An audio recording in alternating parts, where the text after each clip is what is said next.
Nuestro maestro por excelencia se llama Jesucristo. Y desde el momento que creímos en Él, usted se convirtió en un discípulo de Él. Los discípulos le seguimos. Los discípulos no cuestionamos al maestro, nos sometemos y obedecemos al maestro. En el inglés se usa un término distinto.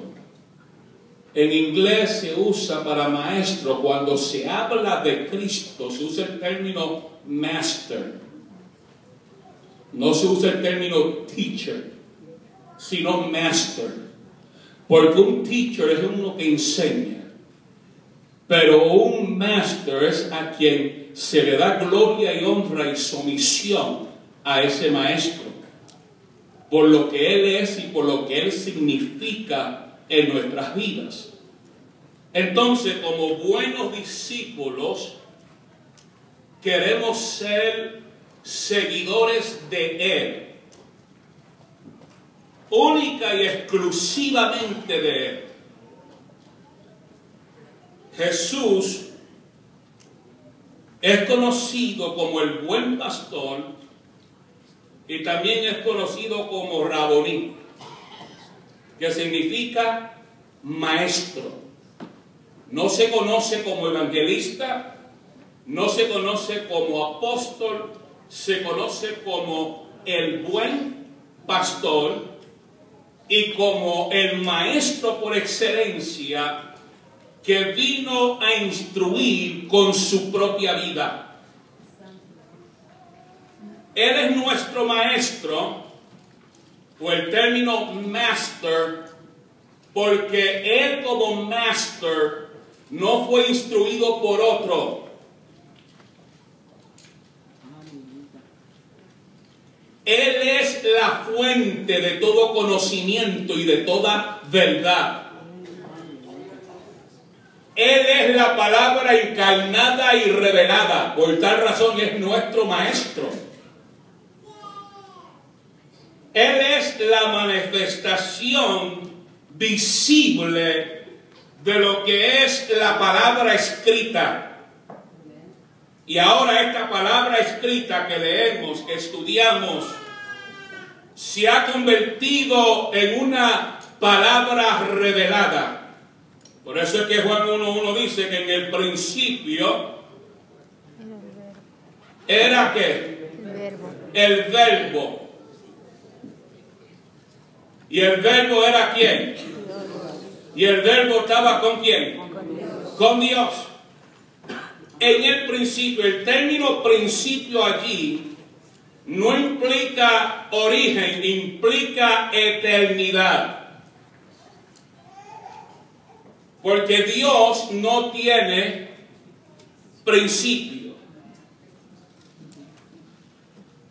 Pero desde su eternidad, Él es el verbo de Dios, encarnado y revelado, para de esta manera hacer posible el instruir a discípulos para que cumplamos con la misión que Dios le ha dado a sus discípulos. El discípulo ama a su maestro. ¿Cuánto amamos al maestro? Amén.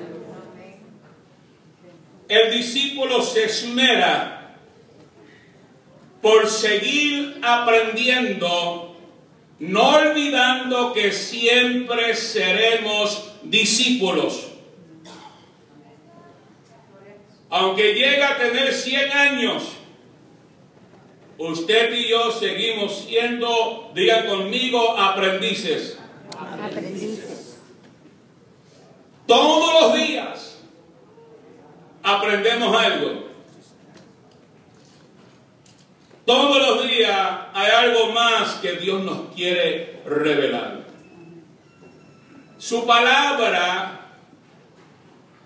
es abundante. Juan dice que es vida abundante, porque su palabra es infinita.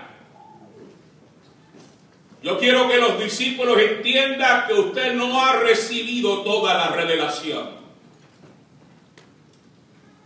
Porque la mente finita nuestra no es capaz de retener toda la revelación. No puede procesar tanta revelación porque la mente nuestra es limitada. Pero gloria a Dios que nos ha dado la mente de Cristo para que según el Espíritu Santo vaya impartiendo revelación, usted y yo vayamos procesando lo que Dios nos está revelando. ¿Cuántos adoran al Señor? Porque se entiende que los discípulos son hombres y mujeres que fueron llamados, elegidos y separados aparte para una misión. Usted no está acá por accidente, usted no está acá porque no tiene otra cosa que hacer. Usted y yo estamos acá en esta reunión porque amamos a Dios y porque necesitamos más de Él. Porque estamos conscientes que Él es esa fuente inagotable y que mientras más busco, más encuentro. Que mientras más aprendo, más de cuenta me doy de la necesidad que tengo de seguir recibiendo más.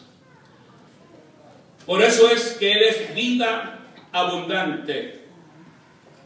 Porque día a día Dios nos está ministrando la palabra como buenos discípulos. Cada día quiero aprender más de Él. Porque el saber, le he dicho en tantas ocasiones que el saber es poder. Es poder para honrar a Dios y es poder para ser utilizado por Dios para impartir eso que Dios le ha dado. Cuando hablamos del saber, hablamos de conocimiento, hablamos de sabiduría, hablamos de inteligencia. Entendiéndose que el conocimiento viene por resultado de instrucción, de data informática, y usted se va informando constantemente, sea en el ámbito secular, o en el ámbito de la iglesia, o en el ámbito teológico. ¿Y nos llenamos de qué? De conocimiento. E inteligencia es la capacidad mental de retener toda esa data informática. Y hay gente que son bien inteligentes, pero no muy sabios.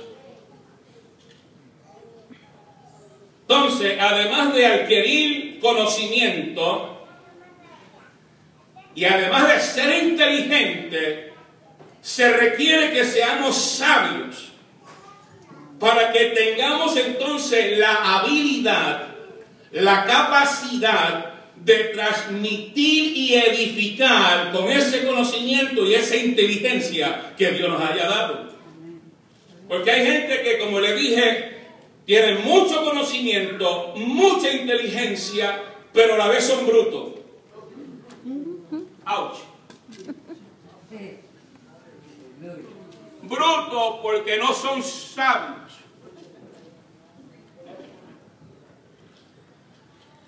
Se necesita gracia, se necesita revelación, se necesita unción, que es lo que hace el conocimiento de Dios diferente al conocimiento secular, porque el conocimiento secular viene de esa data informática que usted y yo recibimos a través de los libros, de la tecnología, del maestro, pero que cada 5 o 6 años tiene que ser modificado.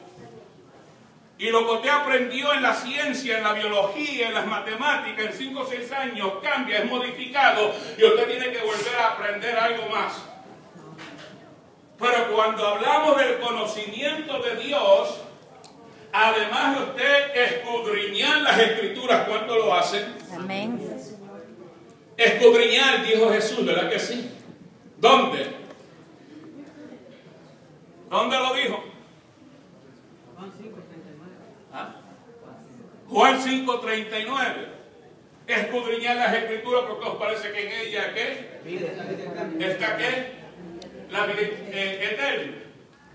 Entonces, ese conocimiento de la palabra, además de usted escudriñar, además de leer, usted recibe revelación por causa de la unción que está en ti. Porque ya no es el maestro, ahora es la manifestación del Espíritu Santo como maestro revelándonos el texto. Lo que no alcanza a revelar la hermenéutica, lo que no alcanza a revelar la exégesis, lo revela la unción en su vida y en la mía. ¿Cuántos adoran al Señor? Entonces, el buen discípulo necesita dejarse guiar e inspirar por la persona del Espíritu Santo, entendiéndose que Dios usará los maestros, Dios usará los instructores, pero sobre todo el Espíritu Santo que está en usted y en mí, nos dará una revelación. Porque la unción misma os enseñará, y esto es poderoso, os enseñará todas las cosas. Entonces, en la vida del creyente, en la vida de la iglesia, en la vida del conocimiento de lo eterno, de lo infinito, proviene por revelación de Dios a su vida y a la mía. Y aquello que humanamente no lo podemos comprender, a través de la óptica espiritual lo podemos entender porque recibimos revelación de Dios por causa de esa unción que nos hace entonces ahora entender todas las cosas. Y aún dice Juan más, no necesitarán de que nadie os enseñe porque Él mismo os enseñará ¿qué? Todas las cosas. ¿Pero qué significa eso? Que además de tener el maestro, por ejemplo, de la escuela bíblica, o el maestro del seminario, o el maestro del instituto bíblico, usted tiene al Espíritu Santo como su maestro personal. ¿Cuántos adoran al Señor? Entonces, el buen discípulo necesita ser sensible al Espíritu Santo, ser conocedor de la palabra, llenarse de conocimiento, tener inteligencia e impartir ese conocimiento, habiendo retenido el conocimiento por su inteligencia, impartirlo de manera tal que el oyente sea edificado. Porque lo que hace la educación secular, o sea, la educación secular, no puede hacer lo que hace la educación cristiana. La educación secular te prepara para la profesión o el oficio cual sea. Pero la educación cristiana transforma. Transforma el alma. Transforma el corazón y transforma la mente. Para que teniendo una mente humana secular, sea transformada a la mente de Cristo. Para que ahora el buen discípulo de Cristo ya no sea inspirado por el ámbito secular, sino inspirado por la persona del Espíritu Santo que está constantemente dándonos revelación de la palabra de Dios. Y de esta palabra nos vamos llenando y nos vamos llenando. Y mientras más nos llenamos del conocimiento, de la revelación de la palabra, es cuando más me doy de cuenta cuánto más necesito de Él. Porque esta fuente es inagotable. Entonces Dios te va dando un poquito hoy, un poquito para mañana, otro poquito pasado mañana. Por eso es tan importante, iglesia, que usted y yo asistamos regularmente a la iglesia, porque en cada reunión Dios está depositando en ti y en mí, como buenos discípulos de Él, una palabra de revelación. Y es posible que ese día que usted asistió, Dios tenía la respuesta a tu petición, la respuesta a tu necesidad, o Dios tenía el milagro para ti, pero no asistí, y lo que Dios tenía, pues entonces no lo recibo porque no estuve allí presente. Entonces, uno tiene que aprovechar el tiempo. Dice la Biblia, aprovechar el tiempo, porque los tiempos son ¿qué? Malos y peligrosos. Y cierto es que aquí en la iglesia, este ratito de... ¿cuánto tiempo? 2 horas. Y si lo pasamos por 1 minuto ya... ayuda el Señor. No tengo la intención de pasar. Por el tiempo cual sea que estemos aquí, hay que aprovecharlo al máximo. Hay que aprovechar la exposición de la enseñanza de la palabra, porque en ella hay una revelación para ti y para mí. Una revelación que va a ministrar a mi espíritu, va a fortalecer mi vida y continuaré siendo un discípulo, siendo procesado por Dios y la palabra de Dios. Porque esta palabra escrita, que por cierto es escrita, usted la puede leer y gramaticalmente está escrita, pero su contenido es vida. Su declaración, sus enseñanzas, gloria a Dios, fluyen en la atmósfera. En ella hay poder. ¿Cuántos adoran a Dios? ¿Por qué hay poder en ella? Porque además de la Biblia decirlo, Dios mismo lo declaró. Porque esta palabra es la palabra revelada y encarnada en la misma persona de Jesucristo. Entonces, todo buen discípulo deberá dejarse instruir. Dile que está a tu lado, déjate instruir. Déjate educar. Déjate enseñar.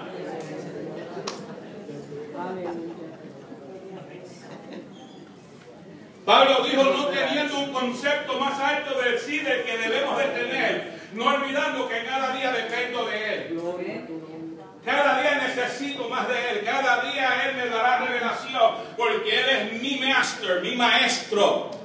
Gloria a Dios, que se encargará por causa de esa unción de revelarme la palabra para que cada día yo sea un buen discípulo exclusiva y únicamente de Cristo. Moisés, el patriarca, tuvo sus discípulos. Juan el Bautista tuvo sus discípulos. Pablo fue discípulo de Gabriel. Pero usted, Gamaliel, y usted y yo somos discípulos ¿de quién? De Cristo. Una cosa es haber sido discípulo de Sanedrín, de Abraham, de Moisés, de Gamaliel, y otra cosa es ser discípulos de Cristo. Y todo comenzó hablando ahora de la iglesia. ¿Cuántos son iglesias? Amén. Hablando de la iglesia, y cuando hablo de la iglesia, tenemos que hablar desde el nacimiento de Cristo en adelante. Porque a través de Cristo fue fundada ¿qué? La iglesia. Y usted notará que todo comenzó siendo Jesús el buen maestro, llamando antes de ser apóstoles a 12 discípulos.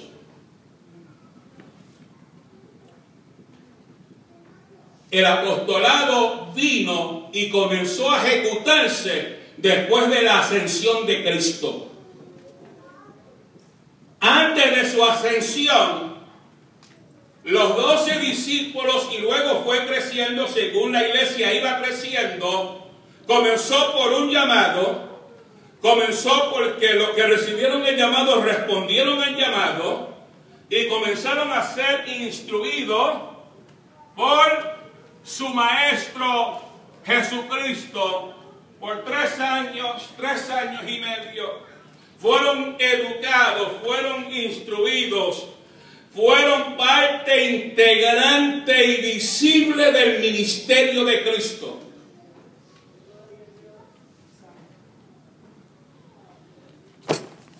$12 hombres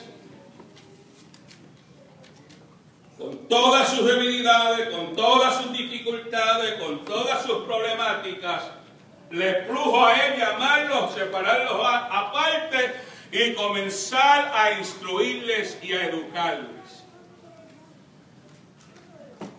A instruirles y a enseñarles la palabra y la revelación manifestada de la palabra delante de ellos. Ustedes saben que en el ministerio de Cristo lo que había era el Pentateuco y algunos de los libros de los proféticos. No estaba todas las escrituras. Se habla de la iglesia después de Cristo. Después que muere y asciende, comienza entonces la iglesia a ejecutar su función y comienzan a escribirse los evangelios y luego comienzan a escribirse el libro de Hechos y luego comienzan a escribirse las epístolas pastorales. Gloria al Señor del apóstol Pablo, las epístolas generales. Pero en los tiempos del discipulado y de los discípulos no había todo ese contenido bíblico. Lo que había era Cristo manifestado delante de ellos. Aleluya. Lo que había era el conocimiento de la ley, del Pentateuco o del Torah. Lo que había era el conocimiento de algunos libros de la profecía y les costaba a ellos entender y comprender las enseñanzas y las profecías, pero Dios comenzó a hablarles que en Cristo mismo se había cumplido la palabra del Señor. Y llama a estos 12 muchachos, y ustedes notarán, y vayamos un momentito a Juan 8, a su nombre.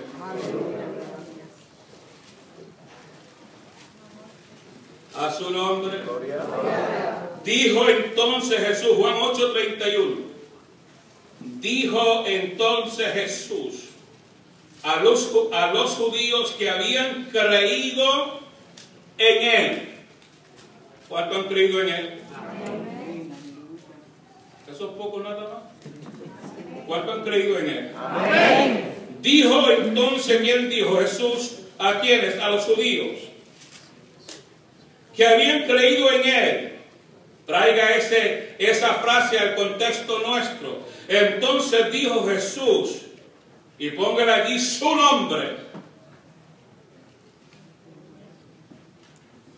Entonces dijo Jesús a Luis, a Pedro, a Juana, a Rosa, a Juan de los Parlotes, como se llama, que habíamos creído en él. Si vosotros permaneciereis en mi palabra, fíjese, en mi palabra, en lo que él habló, en lo que él enseñó, en lo que él ministró, en lo que él dijo. Y permítame decirle que todo lo que él dijo, todo lo que él dice, transforma. Su palabra es vida y es poder, porque dijo Dios. ¿Quién se atreverá a cuestionar lo que Dios dice? Solamente los ignorantes que no le conocen. Y dijo Dios, sea la luz. ¿Y qué pasó? Fue la luz, es incuestionable. La atmósfera obedece la orden de la palabra de Dios. ¿Y por qué a nosotros a veces nos cuesta tanto obedecer a Dios? Dios dijo sea la luz y fue la luz, punto y se acabó. La luz no le dijo yo no quiero ser luz hoy, déjalo para mañana. Y dijo Dios sea la luz y fue la luz. Y dijo Dios sepárese las aguas de las aguas. Y las aguas no le dijeron llevamos millones de años así porque ahora los quiere cambiar. Sino que Dios ordenó sepárese las aguas de las aguas. ¿Y llamó qué?